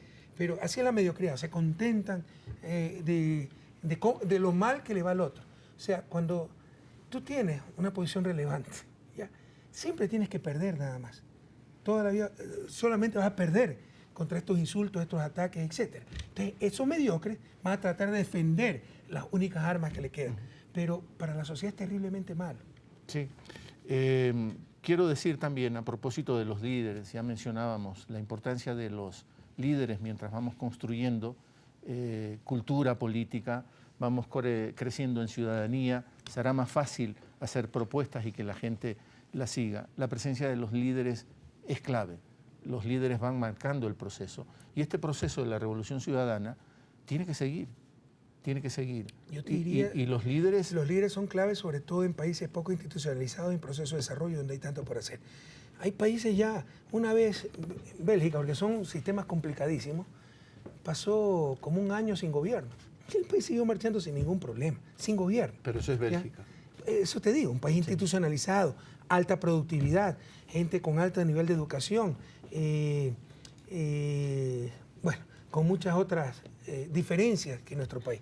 Pero en países donde falta institucionalidad, donde falta capacidad de organización, donde hay productividad baja, en consecuencia somos pobres, los liderazgos son jamás imprescindibles. Yo creo que nadie es imprescindible, pero necesarios o por lo menos altamente deseables. Y el suyo sigue siendo importante en el Ecuador. Bueno, quiera o no, o sea, tenemos un rol. Sí, de acuerdo. Yo creo que la gente lo reconoce así. Ahora, lo importante es que si uno tiene esa capacidad de liderazgo, que para algunos los mediocres es caudillismo, autoritarismo y tanta tontería. Esos son los mediocres. O sea, los mediocres, la felicidad de los mediocres es intrascendencia. Y el que trasciende, entonces hay que caerle con todo para igualar a los mediocres, ¿no? Su única forma de sobresalir es hundiendo a los demás. Y no lo han logrado. Pero lo importante es un buen liderazgo, hacer crecer a los demás. Tratar de institucionalizar el país para que ese liderazgo sea cada vez menos necesario. Eso es lo que hemos tratado de hacer cada segundo de los 10 años, lo que tratamos de hacer cada segundo de los 10 años que estuve en el gobierno. Pero hoy también se necesita liderazgo. Ese liderazgo, lo siento mucho, porque le sigue cargando de responsabilidades a usted mismo, si es líder. Es que cuidado, el único liderazgo no es el presidente de la República. No, yo lo sé. Se necesita liderazgo empresarial, liderazgo social, liderazgo cultural, liderazgo en muchos sectores. Pero ¿por qué hemos llegado a este punto, Rafael, en donde hay leninistas, o sea, el nuestro, el criollo, porque hace poco habló usted del otro, de Lenin, el filósofo, y hay correístas? ¿Por qué hemos llegado a este punto? Ojalá que no haya ningún correísta. Yo siempre he tratado de evitar la personalización. Y lo que más han abonado para eso es la misma prensa, el correísmo. La verdad es que nunca encontramos. Pregúntele a Vinicio Alvarado cuántas veces le dije, por favor, busca otro nombre para llamarnos. Aliancista, sonaba horrible. Revolucionario, bueno, es muy general. Pero no le llames correísta a nadie, porque eso es personalizar un proceso que va mucho más allá de una persona. De igual manera, creo interpretar el pensamiento de Lenin. Lo que menos le debe gustar es que haya gente que se llame leninista. Lo que hay es,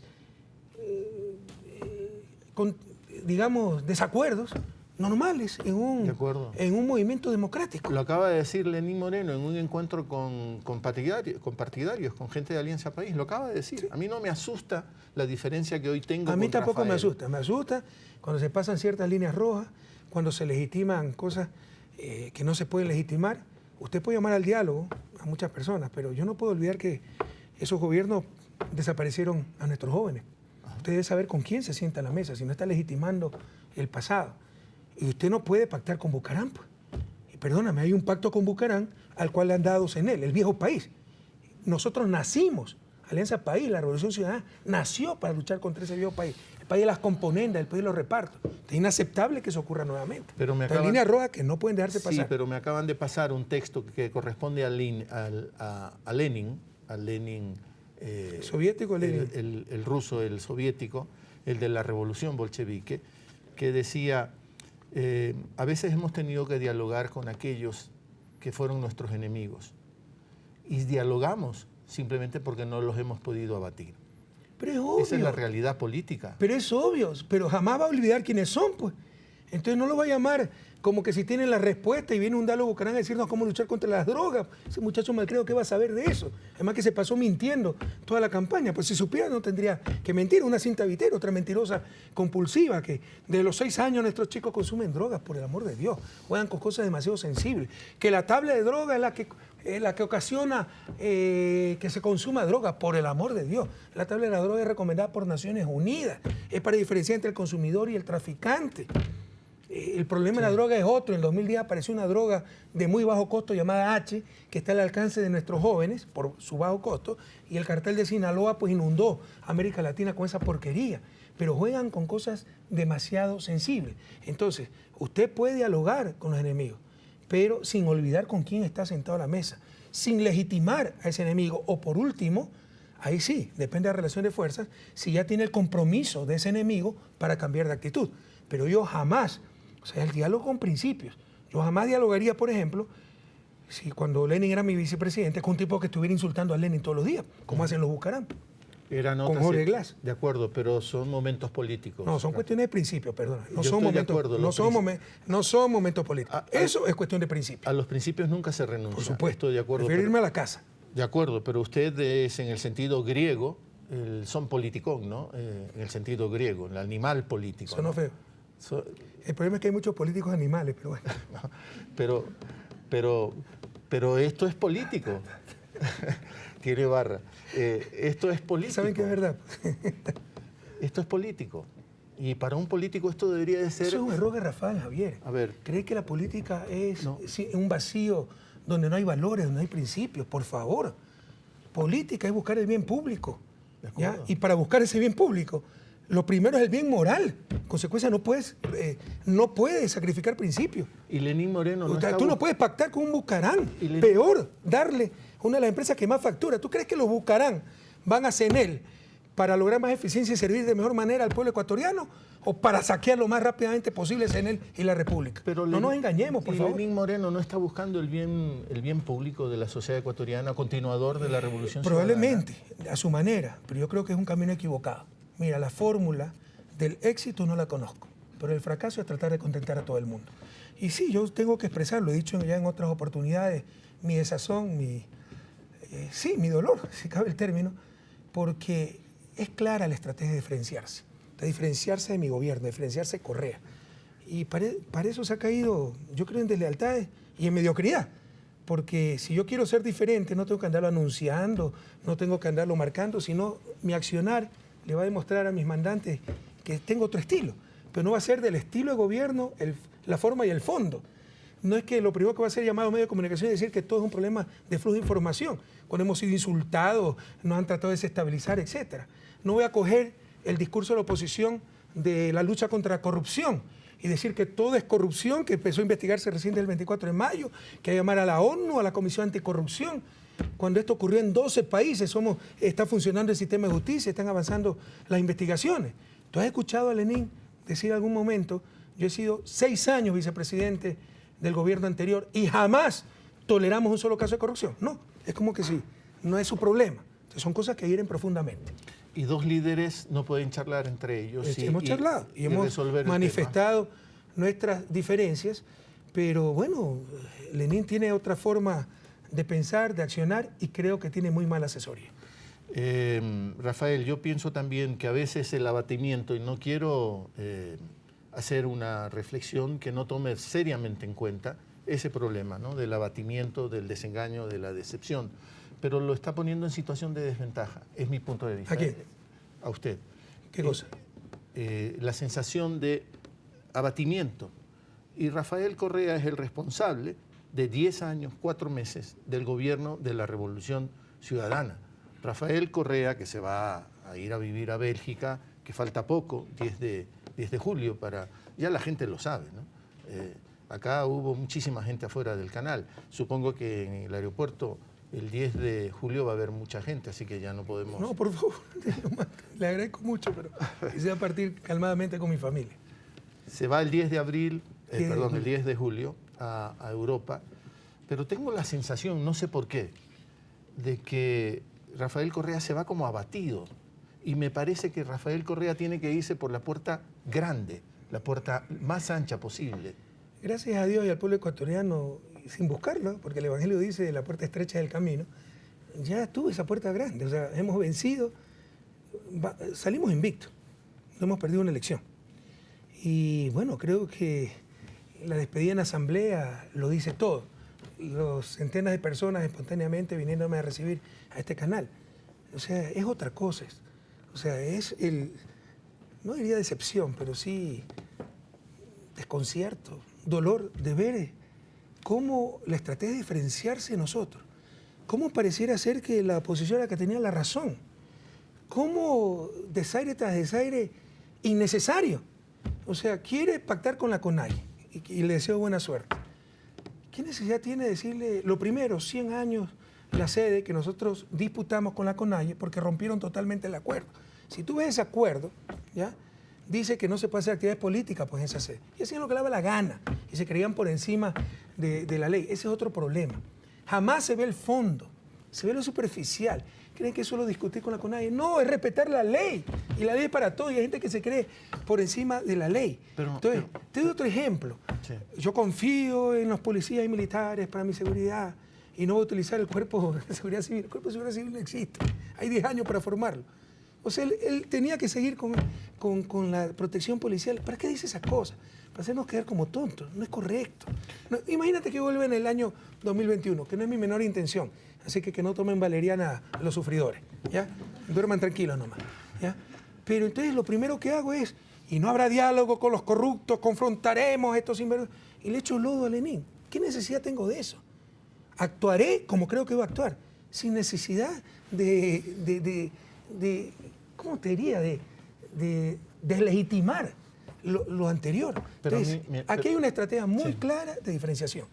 Y yo también te quiero dejar muy claro que yo me quiero diferenciar del actual gobierno porque no estoy de acuerdo con lo que están haciendo y el pacto con Bucarán es impresentable, es intolerable. Ojalá se corrija lo más pronto posible porque sería regresar al viejo país. Pero la pena para la sociedad ecuatoriana, para aquellos que como estuvieron aquí afuera del canal y yo no sé si seguirán ahí, la pena para ellos y lo que ellos representan, muchísima gente, es que se puede desvanecer la cuestión de la Revolución Ciudadana. que el movimiento país se ha debilitado mucho, que no tiene unos mecanismos para resolver estas diferencias. Bueno, mecanismos hay, pero si no se quieren resolver la diferencia, jamás voy a estar de acuerdo, te insisto, con la estrategia de diferenciarse de sus propios compañeros, todas las desautorizaciones que hemos sufrido, los ataques a proyectos emblemáticos. O sea, se llama a conversar a todo el mundo. A Dalo Bucaram se lo llama para que nos asesore sobre la lucha antidroga, que yo mismo la lideré, pero de repente se cuestiona a Yachay y no llaman a René Ramírez, a Andrés Arao, no me llaman a mí, a Guillón Long, a toda la gente que estaba involucrada. Entonces son contradicciones incomprensibles. Y te insisto, yo prefiero irme del país, estar tranquilo en Bélgica con mi familia, escribir, hacer un poco de reflexión política, conceptual, ¿no?, en cuanto a la política ecuatoriana, pero son cosas, contradicciones que no se explican, no se explican. No estoy en absoluto de acuerdo con esto de dialogar con todos sin saber con quién te sientas a la mesa, sin principio. Entonces dialoguemos con los femicidas, dialoguemos con los curas pederastas. Hay que dialogar con todos. No, pues esto tiene límite. Y que me digan que esa es una expresión de amor, que no cuenten conmigo para el odio, conmigo tampoco. Pues no cuenten tampoco con claudicaciones. Y la indignación también se puede dar por amor. No, la indignación frente a los sepultureros de nuestro país. Rafael, yo me voy a arriesgar un poco más. Esta es una conversación que sobre todo está sustentada en absoluta franqueza, honestidad intelectual. Si no doy para más, simplemente no doy para más, pero honestidad intelectual la intento. Está aquí Marcela Aguiñaga, está en esta sala. Viste, te pones nervioso cuando sí, hablé de Marcela, ya sí. me mojaste. ¿Lo pusiste nervioso, Marcelita? Está aquí ella es una política. Y esta tarde ha hecho unas declaraciones con las que yo tampoco estoy de acuerdo, por la forma.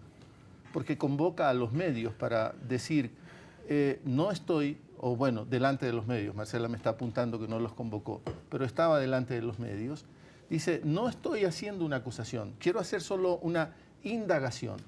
Pero no es ese el mejor escenario. ¿Indagación de qué? Sobre el problema de haberles entregado el CENEL. Eso es gravísimo. A los Bucaram. Pero si estamos para indagar, no será frente a los medios, Rafael. Yo mismo escuché de usted que hay que dirigirse a la gente, no a los medios, porque si no ellos celebran nuestras contradicciones. Sí, pero nunca dije que algunas veces uno se dirige a la gente por los medios. O sea, hay que dirigirse siempre a la gente, pero algunas veces el método para hacerlo es por los medios de comunicación. Digo, con esto lo que quiero decir, con todo el respeto, yo no quiero ganarme la enemistad de Marcela Aguiñaga, lo que quiero decir con esto es que hay que buscar los escenarios adecuados para ventilar estas diferencias.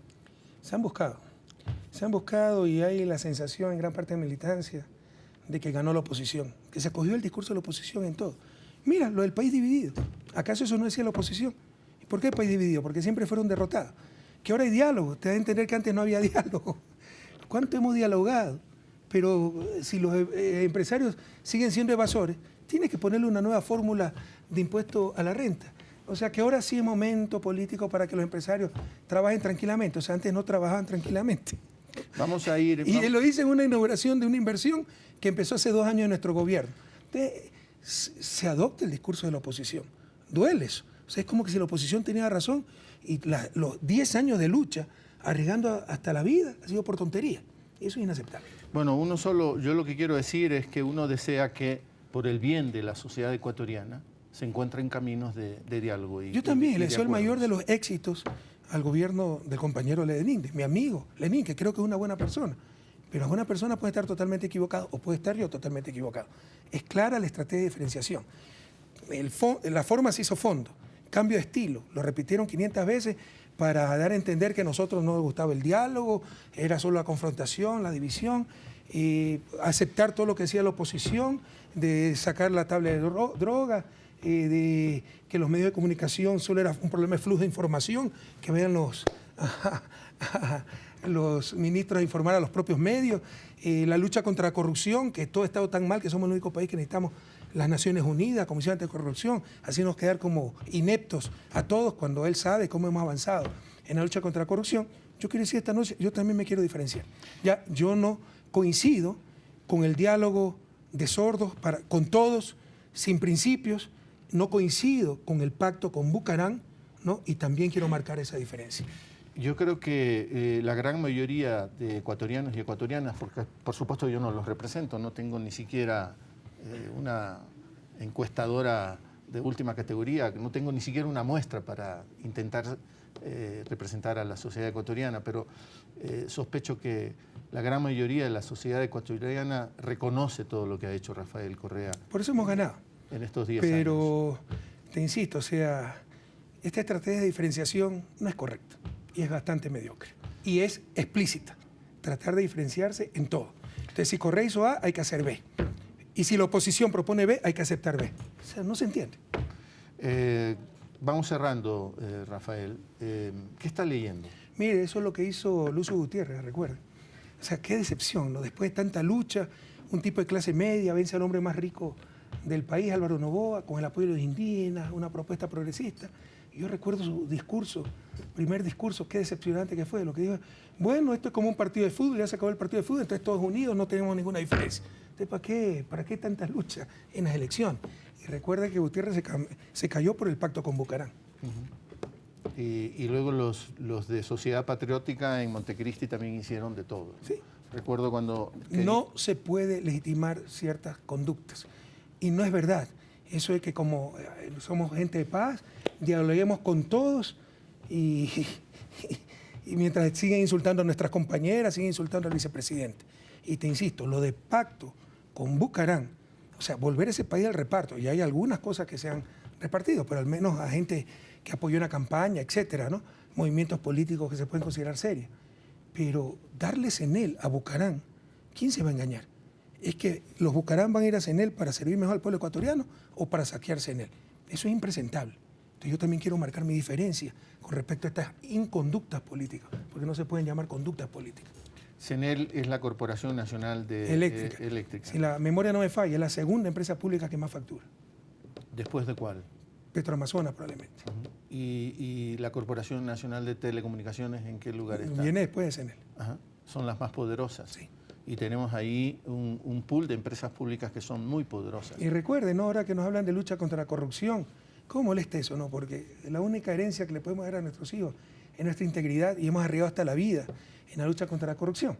Y te insisto, ¿no? A mí sí me gustaría escuchar a Lenín que dijera, yo estuve 6 años vicepresidente de Rafael y de este gobierno, del gobierno anterior, y jamás toleramos un caso de corrupción, pero hasta ahora lo escucho.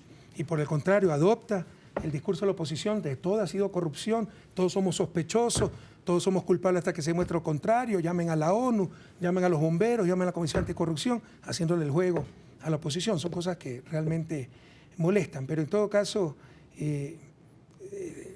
son 10 años de arriesgar hasta la vida.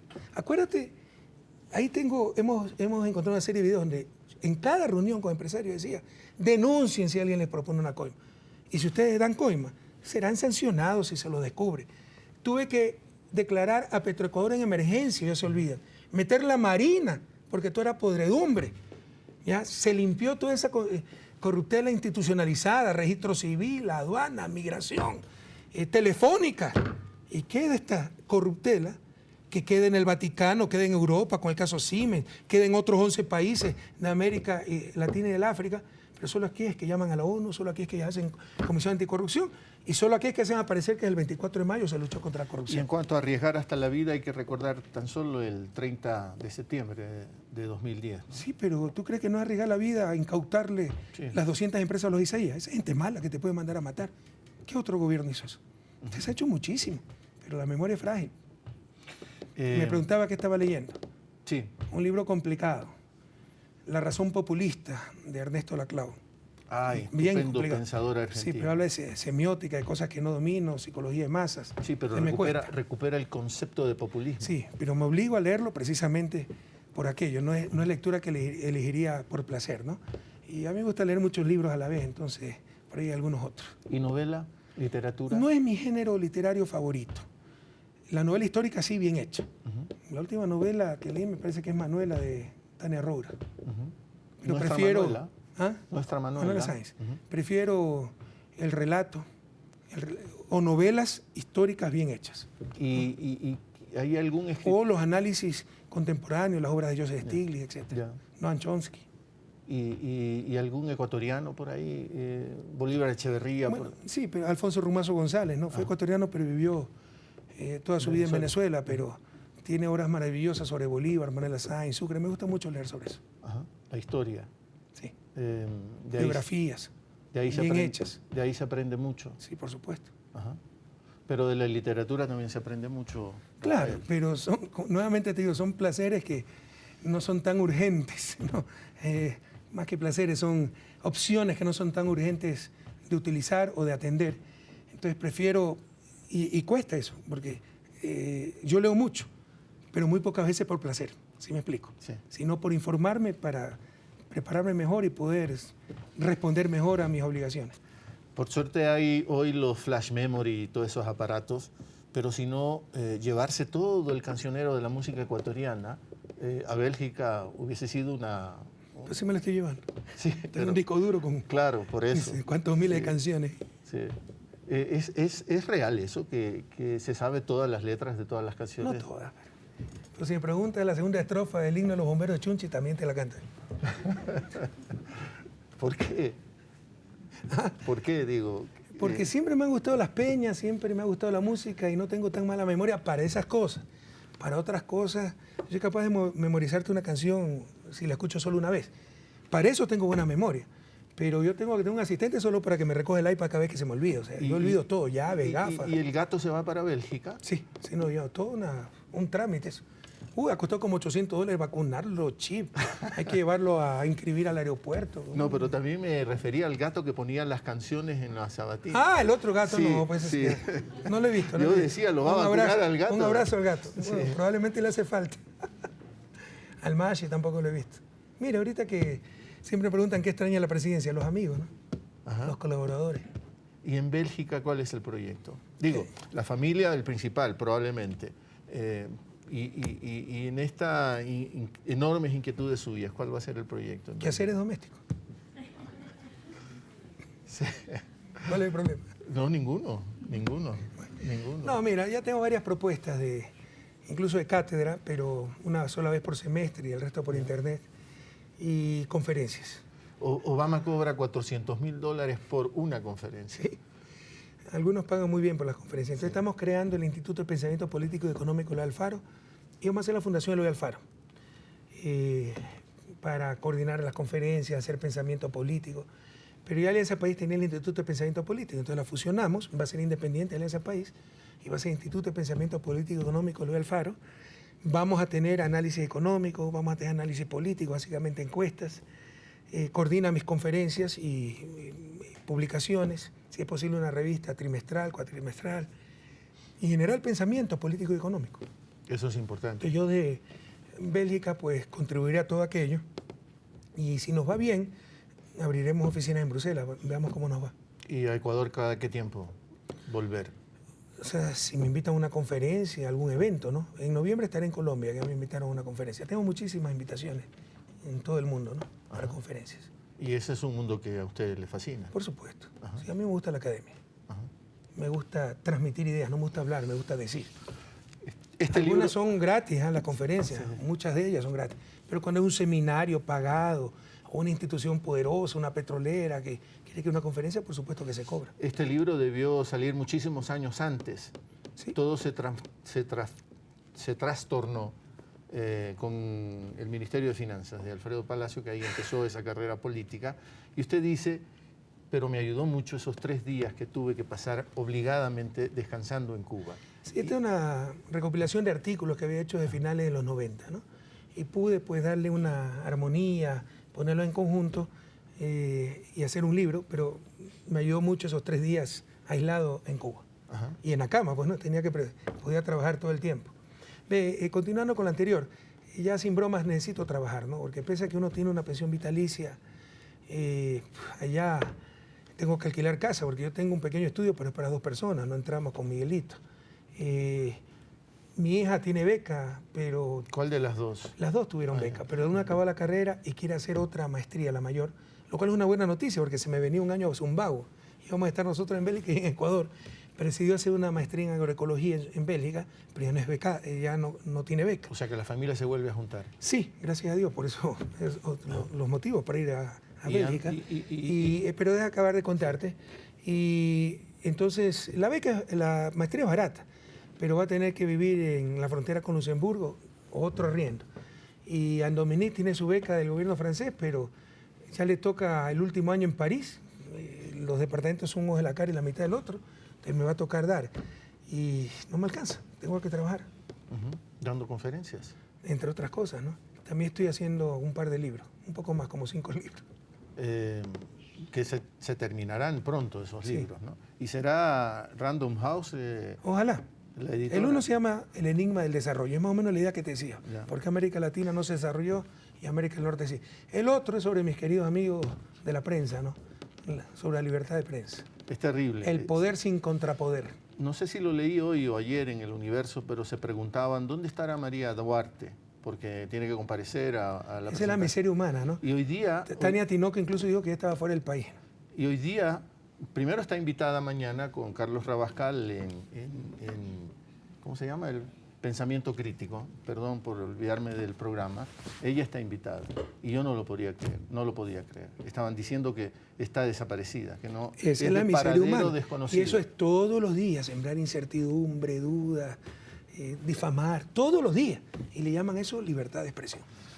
Lo último que quería decir con respecto a este libro, que si yo hubiese sido su editor, jamás le hubiera aceptado No es el primero que me lo dice. Yo escogí el título y me encanta el título, pero ya alguna gente me dice, no era un título muy comercializable, ¿no? Muy vendible. No sé a qué te refieres de que no estás de acuerdo con el título. Es demasiado largo, muy poco, convoca muy poco el título. Yo creo que se ha pegado el título. Me gusta el título, Ecuador de Banana República, la no república. Es difícil ganarle una discusión a usted, No he dicho Rafael. que sí me gusta. No estamos discutiendo, he dicho que sí me gusta. ¿Dónde está la libertad de expresión? Bueno, finalmente agradecerle profundamente esta aceptación Javier. a esta conversación, a este diálogo. Váyase por la puerta grande, Rafael Correa Delgado. Gracias a Dios, Javier, y al pueblo ecuatoriano me fui por la puerta grande, pero nunca me ha interesado eso. Me ha interesado servir a mi patria. Tampoco es como Carlos Julio Arosemena, no me importa el dictamen de la historia, a mí sí me importa. Y más bien me acerco a Fidel, que dice en su alegato por el cuartel Moncada, dice la historia resolverá. Yo creo que el presente ya ha reconocido todo lo que hemos hecho por la generosidad del pueblo ecuatoriano, pero lo reconocerá aún más el futuro. Nunca me ha interesado trascender, pasar a la historia, ni nada de eso. Solo me ha interesado servir. Sí. Pero gracias, insisto, a Dios y al pueblo ecuatoriano ha sido reconocido ese trabajo. Váyase con esa grandeza y no enredado en los dimes y diretes. Yo no me enredo en los dimes y diretes, pero hay cosas que claman al cielo. Y te insisto, tal vez retomaste el tema, pero así como han buscado diferenciarse a mi gobierno, yo dejo muy claro que me diferencio de este gobierno, porque yo no creo en el diálogo por el diálogo, en legitimar gente que ha hecho mucho daño al país, que insulta a nuestros compañeros, y obviamente jamás podré aceptar un pacto con lo peor de la política ecuatoriana como lo buscarán, y más aún con estos espacios de poder, que no es solo de poder, es de saqueo, como otorgar CENEL a esta familia y a estos partidos. Que haya suerte, Rafael. Muchas gracias. Mi última aparición en público. Mucha suerte. Yo parto el día lunes. Un abrazo a mi patria, mi gratitud eterna y compromiso con mi pueblo. Y por Dios, cuiden al país y no permitan que se pierda todo lo ganado. Y lo mejor que se le desea a un viajero es un viaje seguro. Muchas gracias. Y para Ann, viaje seguro, y para Miguel, viaje seguro. Muchas gracias. Le reitero ese agradecimiento, A ustedes. Rafael. Gracias a todos. Ha sido todo en esta entrega de Palabra Suelta, edición especial, mucho más tiempo. Espero que todo el mundo la haya disfrutado, y aquellos que no la lograron disfrutar, que por lo menos planteen un debate y una reflexión de altura. Como siempre, al final le agradecemos la compañía. Pásela bien.